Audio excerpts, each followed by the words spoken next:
નમસ્કાર, આપ જોઈ રહ્યા છો યુટીસી ન્યૂઝ। સરકાર પાસે કંઈ પણ ના માંગો। હવે સરકાર પાસે માંગવાના દિવસ ગયા। હવે તમે જ નક્કી કરો અને તમે જ સરકાર બનાવો। આ કેવું છે ફિલ્મ અભિનેતા નાના પાટેકરનું।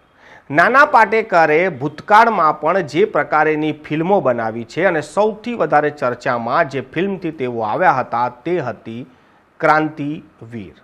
અને ક્રાંતિવીર ફિલ્મમાં જે તેનો અંતિમ ડાયલોગ્સ હતા તે હવે ફરીથી વાયરલ થઈ રહ્યા છે। નાના પાટેકરે આજે નાસિકમાં ખેડૂત સંમેલનમાં હાજરી આપી હતી અને ખેડૂતોના પક્ષમાં જે તેમને વાત મૂકી છે તે સરકારમાં રહેલા લોકો અને સરકારથી જોડાયેલા કે તેના સમર્થકોને નહીં ગમે। નાના પાટેકરે આજે સ્પષ્ટ કરી દીધું છે કે સરકાર પાસેથી હવે કંઈ માંગવા જેવું નથી। હવે તમે તમારી સરકાર બનાવો, તમે સરકાર ચૂંટો। નાના પાટેકરે આજે નાસિકમાં જે ખેડૂત આંદોલન ચાલી રહ્યું છે ત્યાં તેઓ સામેલ થયા હતા। ત્યારે સવાલ એ પણ ઊભા થયા હતા કે શું નાના પાટેકર હવે રાજનીતિમાં એન્ટ્રી કરી રહ્યા છે? ત્યારે નાના પાટેકરે આ જ મંચ પરથી સ્પષ્ટ કરી દીધું કે તે રાજકારણથી દૂર રહેશે। રાજકારણમાં જોડાવાનો તેમનો સ્વભાવ નથી। તેમનું કહેવું છે કે મારા જે પેટમાં છે તે જ મારા મોઢા પર છે અને રાજનીતિમાં આવું ચાલતું નથી। જો કોઈ હું પાર્ટીમાં જોડાઈશ તો પાર્ટી મને એક જ મહિનામાં પાર્ટીથી દૂર કરી દેશે અને જોતજોતામાં થોડાક જ દિવસોમાં તમામ પાર્ટી મને કાઢી મૂકશે। એટલે એમના કયા મુતાબિક દેશમાં એવી કોઈ પાર્ટી જ નથી કે જેના મોઢામાં જે છે પેટમાં છે એ જ મોઢા પર છે।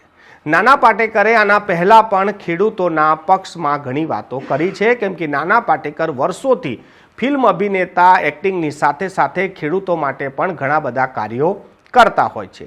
ખેડૂત આંદોલનમાં નાના પાટેકરનું આ જે સંબોધન છે તે સંબોધન આક્રમક તો હતું પરંતુ લાગણીશીલ પણ હતું।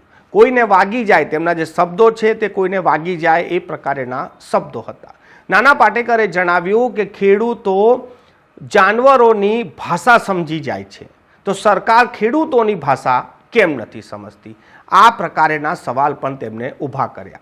નાના પાટેકરે જણાવ્યું કે પહેલાં 80થી 90% ખેડૂતો હતા, હવે માત્ર 50% ખેડૂતો રહ્યા છે, તો આ ખેડૂતો કેમ ઘટી રહ્યા છે?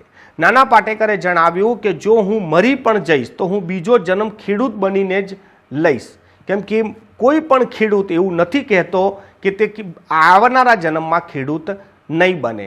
તમામ લોકોને ખેડૂત બનવું હોય છે। જે લોકો આત્મહત્યા કરતા હોય છે તેઓ પણ એવું ઈચ્છતા હોય છે કે હું ફરી ખેડૂત જ બનું।